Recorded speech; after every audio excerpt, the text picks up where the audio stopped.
आज हम लोग डिस्कस करेंगे अपना पूरा चैप्टर डिटेल में जो भी हो पाएगा इसमें। ये पार्ट 1 है इसका, मेटल एंड नॉन मेटल के बारे में डिटेल में समझेंगे। Everything will explain in peaceful way, in simple way. आपको सिर्फ क्या करना है, पूरा इस वीडियो को ध्यान से देखना है स्टार्टिंग से लेके एंड तक, जिससे कि आपके सारे कंसेप्ट क्लियर हो जाए और आपका एक भी डाउट नहीं रहे। आई एश्योर यू कि अगर आप ये पूरा देखेंगे स्टार्टिंग से लेके एंड तक तो आपका कोई भी डाउट नहीं रहेगा, और रहेगा भी तो बाकी हम लोग क्लास में डिस्कस कर लेंगे। Okay, this is for your convenience, इसलिए पूरा ध्यान से देखना और अच्छे से समझना, because this is very important chapter और ये आपको क्या है, मार्क्स स्किन कराने में बहुत हेल्प करेगा। ओके, चलिए हम स्टार्ट करते हैं अपना टॉपिक आज का, metals and non metals. Okay, देखो अपना जो केमिस्ट्री जो सब्जेक्ट है ना, वो डिपेंड करता है किस पर, एलिमेंट्स पर। किस पर? एलिमेंट्स पर। और आपने सुना होगा कि कई सारे एलिमेंट्स हैं अपनी केमिस्ट्री में, इस साइंस की ब्रांच में। लगभग 118 एलिमेंट अभी तक जाने गए हैं, प्रेजेंट हैं, और कुछ डिस्कवर्ड हैं, कुछ डिस्कवरी की फेज में हैं और कुछ येट टू बी डिस्कवर्ड हैं। ओके, तो ये जो एलिमेंट है ना, इनको क्लासिफाई किया गया है कई सारी कैटेगरीज में, जैसे कि metal, non metal, metalloids, noble gas, है ना। ये 4 कैटेगरी में क्या है, इन एलिमेंट्स जो अपने 118 एलिमेंट हैं, इनको क्या है, क्लासिफाई किया गया है, डिवाइड किया गया है, कैटेगराइज किया गया है। ओके, अब देखो मेटल और नॉन मेटल डिटेल में जाने से पहले हम आपको 3 जो टर्म है उनको क्लियर करना है। क्या करना है, 3 जो टर्म बता रही हूँ आपको, उनको अच्छे से आपको क्लियर करना है, जो क्या है बहुत हेल्पफुल होंगे मेटल और नॉन मेटल की पूरी अंडरस्टैंडिंग में। ओके, चलिए स्टार्ट करते हैं। पहला टर्म और वो है मैलिएबल। क्या है? मैलिएबल। ओके, देखो मैलिएबल ऐसी प्रॉपर्टी होती है एलिमेंट की कि इसमें क्या होता है ना, जब भी आप किसी भी कोई भी एलिमेंट है ना, आपने क्या है उस पर ब्रेक किया, आपने किसी भी हैमर से क्या है उसको बीट किया, तो वो क्या है एक थिन शीट में अगर कन्वर्ट हो रहा है तो उस प्रॉपर्टी को हम लोग क्या कहेंगे, this is malleable in nature. कोई भी एलिमेंट है उसको क्या है, मान लीजिए एलिमेंट का कोई भी ब्लॉक रखा हुआ है यहाँ पर, आप क्या है इसको हैमर से क्या है बीट करते हैं, तो फिर क्या है, अगर ये थिन शीट में कन्वर्ट हो जाता है then it is known as that it is malleable in nature। इसका मतलब इसमें ये क्या शो कर रहा है, malleability की प्रोसेस शो कर रहा है। Okay, this is first term in metals and non metal. Second जो टर्म है वो है डक्टाइल। क्या है? डक्टाइल। डक्टाइल मीन्स ऐसी प्रॉपर्टी होती है किसी भी एलिमेंट की कि अगर क्या है आप इसको किसी भी तरीके से क्या है आप इसको हैमर करते हैं या कुछ भी करते हैं तो ये कन्वर्ट हो जाता है थिन वायर्स के फॉर्म में। ओके, कोई भी एलिमेंट का अगर कोई भी ब्लॉक रखा हुआ है, आप अगर ये कन्वर्ट हो रहा है थिन वायर के फॉर्म में, तो आप कहेंगे that this element is ductile in nature, या फिर ये शो कर रहा है डक्टिलिटी की property. Okay, and the third term will be brittle. Brittle means होता है जब भी आप हैमर करेंगे किसी भी एलिमेंट के, किसी भी ब्लॉक को, किसी भी पीस को, तो क्या है वो कई सारे पीसेस में क्या है टूट जाएगा, ब्रेक हो जाएगा कई सारे पीसेस में। अगर ये प्रॉपर्टी शो कर रहा है, it means that the element is brittle in nature, और वो क्या है, ब्रिटलनेस की क्या है प्रॉपर्टी शो कर रहा है। इस तरीके से हमने 3 टर्म्स के बारे में जाना, which is very important to understand what is metal and what is non metal. First is of malleable, second is ductile and third property is brittle. Okay, अब हम जानेंगे डिटेल में, अच्छे से जानेंगे। First will cover about metals and will cover about non metals. Okay, चलिए अब हम मेटल के बारे में जानते हैं डिटेल में अच्छे से। अब देखो ध्यान से सुनना, मेटल्स क्या होते हैं, because this is very important और आपके सिलेबस के अकॉर्डिंग ही है, तो बिल्कुल ध्यान से सुनना है आपको मेटल के बारे में सारी इंपॉर्टेंट चीज। ठीक है, मेटल को जानने के लिए सबसे पहले आपको पता होनी चाहिए उसकी कुछ प्रॉपर्टीज। क्या पता होनी चाहिए? उसकी प्रॉपर्टीज। मैंने आपको स्टार्टिंग में बताया था इंट्रो में कि एलिमेंट्स हैं जो उनको कैटेगराइज किया गया है क्या, 4 कैटेगरीज में। First is metal, second is non metal, third is metalloid and fourth is noble gas. ठीक है, अब हम जानेंगे इसमें मेटल के बारे में अच्छे से। देखो तो मेटल्स एक ऐसे एलिमेंट होते हैं जो क्या है, सबसे पहले ये इलेक्ट्रो पॉजिटिव आयन बनाते हैं। क्या बनाते हैं? पॉजिटिव आयन बनाते हैं। और कैसे बनाते हैं? इलेक्ट्रॉन को लूज करवा के एक पॉजिटिव आयन बनाते हैं, एक इलेक्ट्रो पॉजिटिव एलिमेंट है। ऐसे एलिमेंट्स कहलाते हैं मेटल्स। अब what is the meaning of electropositive ion बनाते हैं, इलेक्ट्रॉन लूज करते हैं। थोड़ी सी कहानी सुन लो एक एग्जाम्पल के थ्रू, इससे क्या है आपको समझ में आ जाएगा what is the main functioning and what is the main important property of metal. Okay चलिए देखते हैं। देखो आप कोई भी एग्जाम्पल ले लो, मान लो हमने एग्जाम्पल लिया क्या, सोडियम मेटल का, सोडियम एलिमेंट का। कौन सा एग्जाम्पल लिया, सोडियम का सिंबल होता है Na एंड ये क्या है, एक मेटल है। इसका इलेक्ट्रॉनिक कॉन्फ़िगरेशन आप सभी लोग जानते हैं 281 होता है, ठीक है, क्योंकि इसका एटॉमिक नंबर क्या है 11। अब देखो जब भी आयंस, आपने पढ़ा होगा अपने प्रीवियस क्लासेस में 9th क्लास में कि व्हाट इज आयंस। तो आयंस एक ऐसे एलिमेंट, एटम और मॉलिक्यूल से इस तरीके से बने होते हैं। ये कब बनते हैं, जब आयंस या तो इलेक्ट्रॉन लूज करेंगे या इलेक्ट्रॉन गेन करेंगे।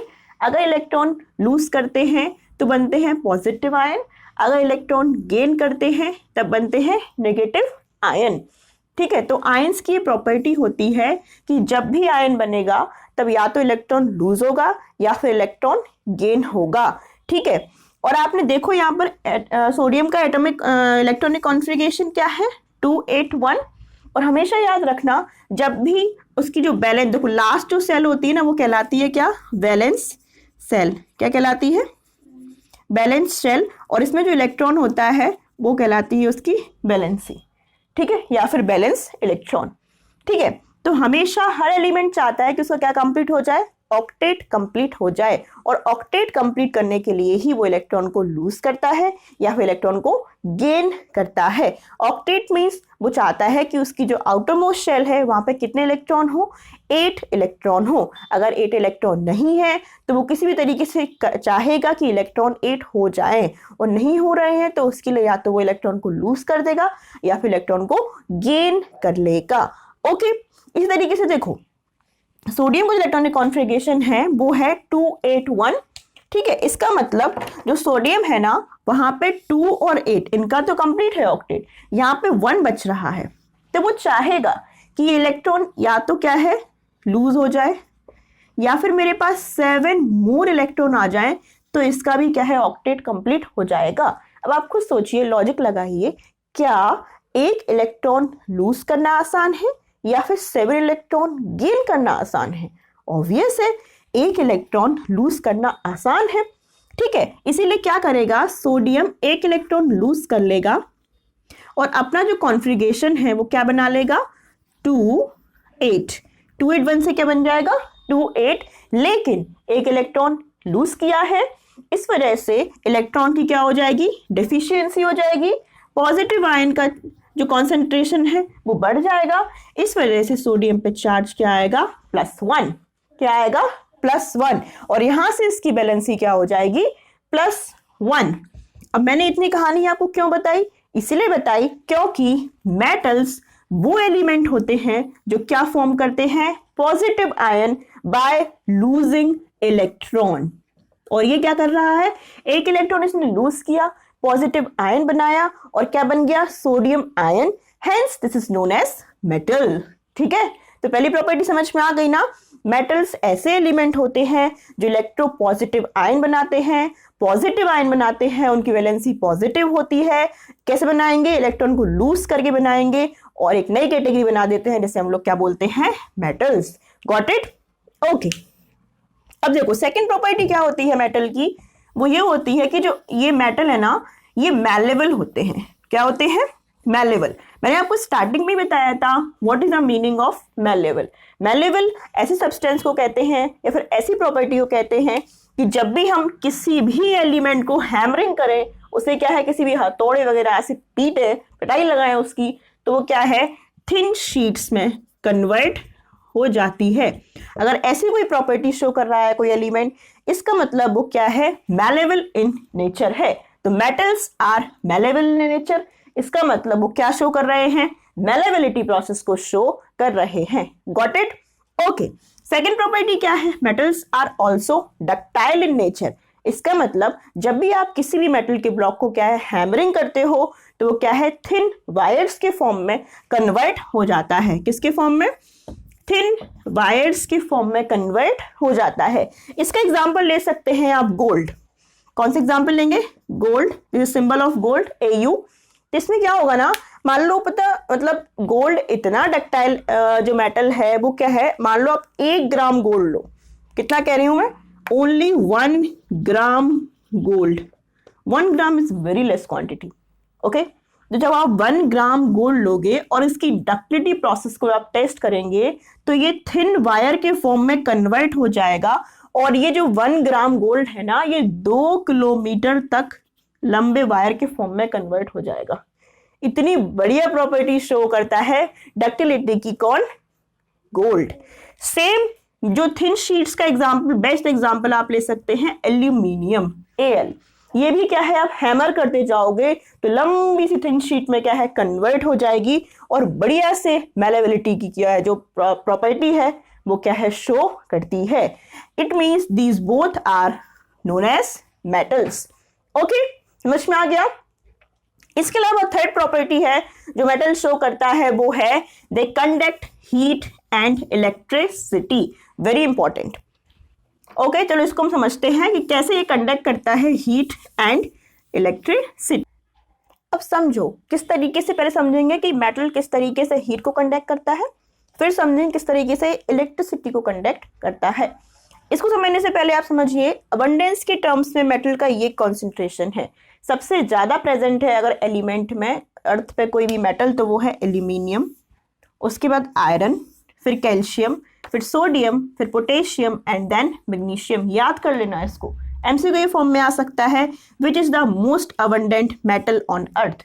तो आप लगाएंगे कौन सा? Aluminium. Second most abundant iron, फिर calcium, sodium, potassium and then magnesium. Okay, ये हो गया आपका कवर। अब देखते हैं किस तरीके से मेटल हीट को कंडक्ट करता है।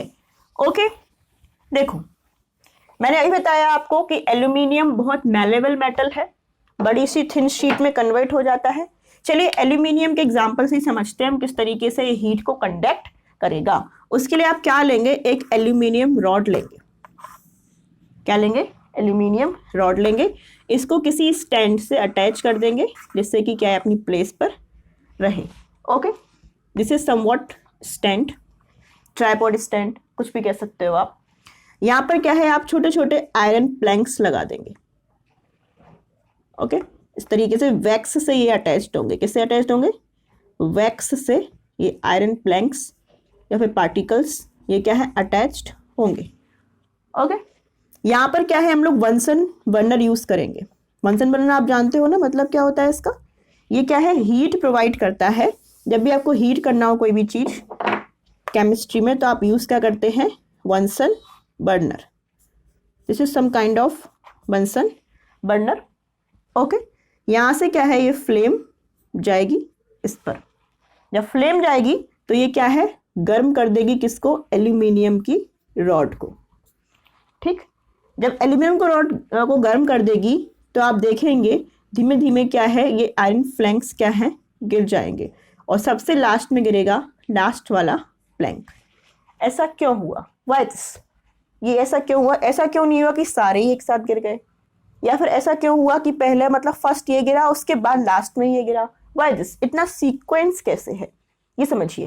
देखो, जब आपने बर्न किया तो ये रॉड गर्म हुई, और रॉड गर्म हुई तो हीट का फ्लो हुआ, और हीट का फ्लो हमेशा होता है from hotter body to colder body. Hotter body to colder body, यहाँ पर हॉट है एरिया, और यहाँ पे एरिया क्या है? देखो इधर क्या है, हॉट एरिया है, और ये वाला एरिया अभी कहाँ पर प्रेजेंट में क्या है? कोल्ड है। तो हीट का ट्रांसफर इस तरीके से होगा। ठीक है, और जब हीट का यहाँ पर हीट यहाँ पहुंची तो ये क्या है, वैक्स से अटैच्ड है, और आप जानते हो वैक्स मेल्ट हो जाता है हॉट होने पर। तो वैक्स मेल्ट हुआ और ये प्लैंक क्या है, नीचे गिर गया। सेम ऐसे ही आगे ट्रांसफर हुआ हीट का, यहाँ पर वैक्स से अटैच्ड है, यहाँ पहुंचा हीट और यहाँ से प्लैंक गिर गया। ऐसे ही इसीलिए सीक्वेंस से आगे बढ़ता गया, और जो हीट थी वो ट्रांसफर हो गई from one end to another end, from A to B. पूरा इसने ट्रांसमिट कर दिया हीट को, और अल्टीमेटली पूरी एल्यूमिनियम रॉड क्या है, हॉट हो गई, पूरी गर्म हो गई। तो ये शो करता है कि मेटल्स है, एल्यूमिनियम एक मेटल है और उसने एक एंड से दूसरे एंड में पूरा गर्म कर दिया। इसका मतलब कंक्लूजन ये निकल रहा है कि मेटल्स कंडक्ट हीट। और कैसे कंडक्ट करते हैं? बिल्कुल सिस्टमेटिकली कंडक्ट करते हैं from one end to another end. तो ऐसे हमने समझ लिया सेकंड प्रॉपर्टी जो मेटल की वो क्या होती है, वो क्या करते हैं, हीट को कंडक्ट करते हैं। अब इसकी और भी प्रॉपर्टी है, जैसे कि मेटल लस्ट्रस होते हैं, मेटल इलेक्ट्रिसिटी को भी कंडक्ट करते हैं, मेटल सॉलिड भी होते हैं। इनको डिटेल में हम जानेंगे इसके पार्ट 2 में। पार्ट 1 में इतना ही था। थैंक्स फॉर वॉचिंग, पूरा देखिएगा इससे कि आपको सारा कंसेप्ट अच्छे से क्लियर हो जाए। Okay, thank you.